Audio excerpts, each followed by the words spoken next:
Hi everyone, my name is Ron Cruz. I'm coordinator of the Caribe Refugee Program in Hillsborough County Public Schools. Here with me is Ariel. We're going to talk about some career pathways conversations here, so let's get started. How are you? Very good, busy but good. Well, you have any big plans for the upcoming school year? Like everyone else in adult education, we're working on our grants, getting prepared with that, working on WIOA, and obviously IET is on everybody's mind. Wow, IET, that's big. So what made you make that shift towards IET? Why IET? Well, we needed additional off-ramps for our students. We have a lot of opportunities for our students to come into adult ed, whether it's the English classes, basic ed, or GED preparation. So we wanted to create opportunities that allowed our students to move further, faster, create that ability for increased sustainability for themselves, really meet their end goal of the American dream or of why they're coming to adult education. And so that was really it. It was intended to really focus on allowing them an access to the tech programs or to job opportunities faster. Right. Well, same as us. Hillsborough is also jumping into the bandwagon, and we think that there's a lot, it's a lot of effort to put this together, but there's also a lot of rewards, and I like that. I like that risk. So we're jumping in, forming our own IET. Now, as you're going into and making this decision to jump into IET, did you have any reservations or concerns? Yes, a lot. Identifying the right programs, are we meeting the needs of the students? What pushback would we get from the college or from teachers? Misconceptions about the adult learner, right. All of those pieces. But really, at the end of the day, it's identifying that we're doing this to meet the needs of a target population, all for the right reasons. Right. So it's so important that you get all of those ducks in a row. There's many, many components that you need to consider. When you're talking about RET, it's a big proposition. You have to have a cohort of students. You have to have the right program to begin with, because that's what's going to dictate the success of this. If you don't pick the right program, you won't gather enough students to really get this marching along. Absolutely. You got to get your teachers on board. You got to get your counselors need to know how to market this and talk about this, because eventually, once you get this up and running, it's going to be the most popular program in your district. Absolutely. When you mention get the teachers on board, it's getting the right people in the right seats, the right individuals building the curriculum together, the right individuals leading that outside of their comfort zone, because it's different. Right. Not really, but it is. And just making sure we're all working in a common direction. Well, it takes some passion and determination to do this. Unless you're going to jump both feet on it, you're not really going to know what is. So now this brings me to my next question. Your district has been selected to be a part of this integrated technical assistance program for IET. And so how's that going so far for you? That's going great. We have started the process of building an IET early on. However, it wasn't until now that we had like a sounding board. Mm-hmm. Were we on the right path? And with that, a lot of it is just the reassurance, hey, we're moving in the right direction. It is for all the right reasons. We've identified the right cohort or the right students. Now it's a matter of, what did we forget? What are those gaps we have within it? And then the last piece is that sounding board, a third party coming in and just being able to make sure we're maintaining the fidelity of the program, of its intent, and that we're not forgetting some critical pieces that will ultimately either support or hinder the program's development. That's right. It's easy to have your own interpretation of IET, but that does not mean you're interpreting it in its full fidelity. Correct. So instead of having multiple districts doing their own thing, you, by participating in this program, will have assured you and your team that you're doing the right thing with the full guidance and support of the Department of Education and Florida IPDAE. Absolutely. And then at the end of the day, it's about what works for our district. Right. That is critical. What works for our students, what works for our teachers. And definitely, that's how IPDAE has designed this technical assistance, to allow individual districts to make their own decisions with the help and guidance. So really make the best decision that's for your district, not a one-size-fits-all canned model that we're going to apply on every district, because we know every district in Florida is not the same. Absolutely. So now that you're jumping on board and starting to build your IET, have you encountered any issues or problems along the way? Challenges always come up with anything new, and I think the biggest ones continue to be, will always be there, of getting the right students in the right seats, getting the students ready. As we're building this with the intent that we're tied to a technical school, so that gives us a little bit of a luxury, a little room to move and grow with it. However, they have certain starting points. And so that becomes a challenge, knowing that the program's starting and we need to get the students lined up in there. So we were able to address that, and basically by creating a bridge program. That bridge is where we identify students that are interested in a certain path. In our case, it's a healthcare model. Right. And as they move in, we're already front-end loading components, but then ultimately getting them when the program starts, the IET program starts, they're ready to move in. They have all their funding organized. We've already addressed the pieces of entry acceptance and those components, and they're ready to move on. Plus, we've already built in the background knowledge the students need to be successful there. Then once they're in, now we're working with the two teachers to really move that model. Right. Well, that's so important, because I want you to talk a little bit more about the bridge program, because in the IET model, it's really different from the traditional way of doing instruction. Students need to be kind of inoculated or trained on how this contextualized model will look like. So talk a little bit more about that bridge program and how's that helping them. Well, that bridge program was created with an adult ed instructor partnering with a health, our CNA instructor. Okay.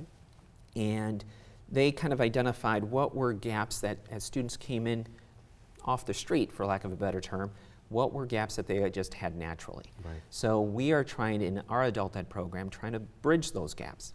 Basic things, we're talking about technology, knowing that we need to prepare prior to coming into class. Work readiness skills, which are also those student readiness skills of coming in on time, which is very different from the adult education model, where we are very flexible because of the barriers many of our students have. So it's changing that mindset with the student. And then holding them accountable for their work, their assignments, and their tasks that they have. There's got to be a commitment on the part of the students. The success of this is we'll give you all the support you need, accelerate your pathway, but at the same time we need that commitment. We need that pledge that you are going to put your best effort forward, you know? Absolutely.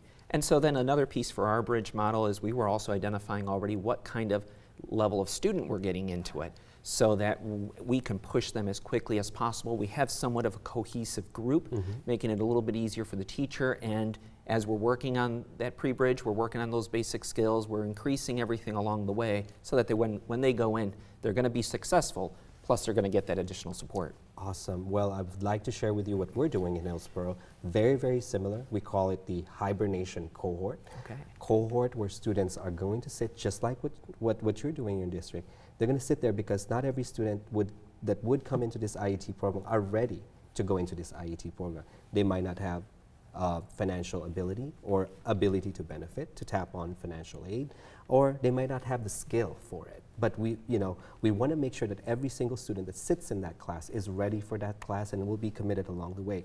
So we have this Hibernation Cohort. It's a very fast track, working on gaps on the skills, really, and mimicking how an IET instruction would look like, so that they're well prepared once they enter into the program. So I think you're on the right path here, Ariel, and I'm going to try to learn from your district as well.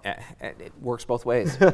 Well, for those people that are tuning in and listening to our conversation, do you have any tips and pointers for any of those districts that are wanting to jump into this IET? I think the biggest piece that the way I've looked at it and the way we've reflected on it is start with the low-hanging fruit.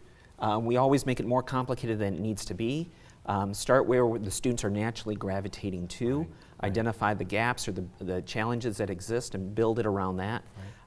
The other area that I saw was we often worry about trying to transition students into a full-time CTE program. IET doesn't have to be that. Micro-credentials, there's a buzzword with that. How do we get those embedded within the program sooner or earlier so that a student has now a pathway? Either I can go right into the industry or go into a CTE program and really develop myself. Correct. Wow, that's amazing. I mean, I'm learning so much, and I thought I have learned so much just by reading and learning and training from all the other IET programs across the nation. So lastly, I just wanted to kind of bring this full circle and say, how do you think this IET program going to complement or support your career pathways program? Well, we're based in a technical school, so it makes it very easy. Everything we do is intended for that student's pathway. Our students, every student who comes into adult education goes through an orientation. That orientation really explains that adult education is more than just English classes and basic skills. So we're really talking, we share right up front with the student that this is really based on a state's direction initiative. Our funding mechanism is their involvement, their progress, their growth. And the state views all of our students as the potential workforce. They have a great capacity. And so how do we move them further faster? So as we move them and transition them, the idea is to move them into those technical. It's a pipeline. Right. It's a very solid pipeline. You're addressing various needs along the way, you know, maybe making, you know, they're working towards their citizenship. This is going to work, you know, help on that part too as they build their basic skills along the way. Absolutely. And at the same time, they're working towards a full credential that they can immediately apply for work as soon as they get certified. Absolutely. And one more thing, I wanted to just say that it's super important for people that are going into the IET to have that employability aspect, so that third leg, which is employability skills, workforce preparation skills. We're working on that on the IET. We also have to bring in the employers along the way. So partners, talk about some of the partners that you've had. That's a great comment. And so we've heard the Chancellor mention how critical it is for, as a state, but even as local schools to work with their business partners to really find that support, because the financial support is a component as well. Right. And I think if we're not all working in a common direction, we're preparing them for the industry, but there's no demand in there. Or we're trying to get them started, but we don't have, the students don't have the funding or the resources to move into those programs. Those employers also play a role in helping us identify those credentials that they're looking for. We might not need a full CTE program to get that foot in the door.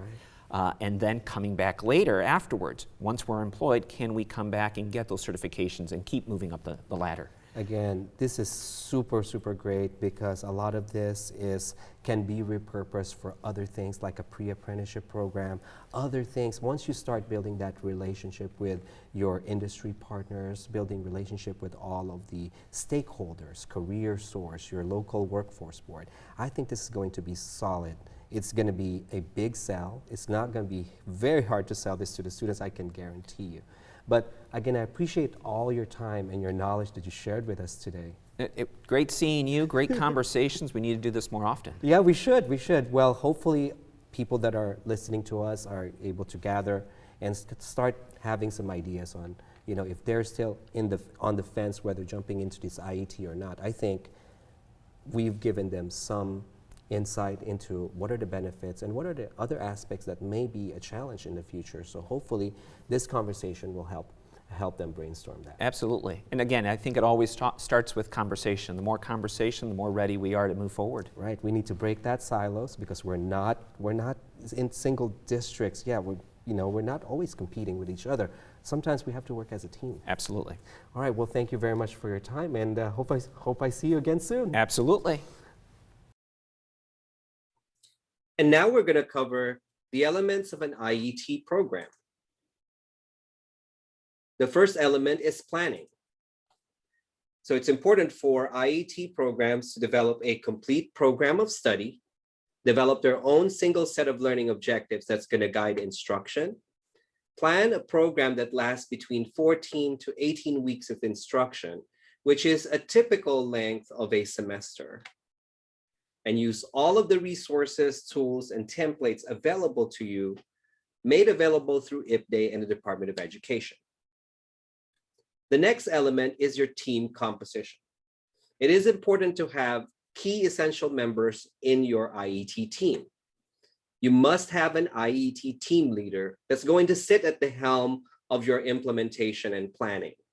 This IET team leader will supervise all of the operations of the IET team and make sure that the planning and implementation goes on time and on track. The next two members of your team will be composed of your CTE curriculum specialist and the lead adult education curriculum specialist. These two people are going to work side by side in aligning the adult ed and CTE curriculum, standards, and benchmarks. The next two members of your team are also going to work side by side. They are going to be the ones that's going to be able to provide resources, activities, and assessments that aligns to the CTE and adult ed standards and benchmarks. Last but not the least, we need to have a lead instructional support. Who's going to facilitate all of the instructional support that will go into the IET program, starting with recruitment, intake, and counseling for the students that are going to go into your IET program. The next element are outcomes, and we need to be conscientious about these outcomes. First, a completed contextualized curriculum, which is really the crux of your IET program, is going to be the main driver of all operations and will dictate the success of your IET curriculum. A fully developed and ready to implement curriculum by the start of, let's say, the fall semester. An IET curriculum that is designed by your own school district and college. And there is a benefit to this because every school district and college are different. They access different resources and they have different demographics of students that they serve. Another set of outcomes are a complete program of study that you can use in grant applications, such as the AGE and IELCE grants. You will also have a team that will become experts in the future, just in case if you want to clone a different CTE program for an IET. Lastly, the products will become IET curriculum models that will be showcased by Florida IPDAE through their website and also disseminated throughout the state by the Department of Education. Last but not the least is the support, which is very important. You must have an IET facilitator, which is usually your IET team leader. You must have regular consultation meetings where you discuss and pinpoint any gaps and provide feedback to each other. You must have a virtual workspace so that people do not have to be available at all times at the same time. The work can continue while people are busy. You must also seek the help and guidance of the Florida Department of Education. In addition, take advantage of the full infrastructure of Florida IPDAE, starting with videos, instructional resources, lesson plans, webinars, and workshop materials that will complement the resources, activities, and assessments that you will include in your IET curriculum. Last but not the least, there must be a collaboration between all of the teams that has been mentioned in the IET team. Even though the lead curriculum specialists are working together, they must also work in collaboration with the teachers so that there is coordination on the things that are being included in the curriculum. Let's take a look at the sample. This is a sample of a completed single set of learning objectives for 1 week of instruction. This in particular is under the CTE program of practical nursing. And as you can see, the first 4 columns compose the time frame and the alignment between CTE and adult ed curriculum or standards, and the aligned workforce preparation activity. After that, columns 4 and 5 is composed of all of the basic skills and resources that's going to flush out those aligned standards. And last but not the least, on column 5 are the basic skills assessments that's going to measure student performance against those standards. The chart at the bottom will compose of your single set of learning objectives. There's a singular statement that will summarize the alignment between career technical objectives, adult education objectives, and workforce preparation activity objectives. In the TA technical assistance program that's being offered through IPDAE, the following school districts, schools, or colleges are participating. Collier County Public Schools are doing an IET program under nursing assistant for long-term. Indian River State College is doing nursing assistant, but this time in under-articulated. Miami-Dade College is working on logistics and transportation specialist. Osceola County Public Schools working on building and construction trades. Palm Beach County is working on home health aid. Seminole State College is building and construction trades. And Hillsborough County Public Schools is working on medical assisting and pharmacy technician. And that concludes our overview of the IET elements.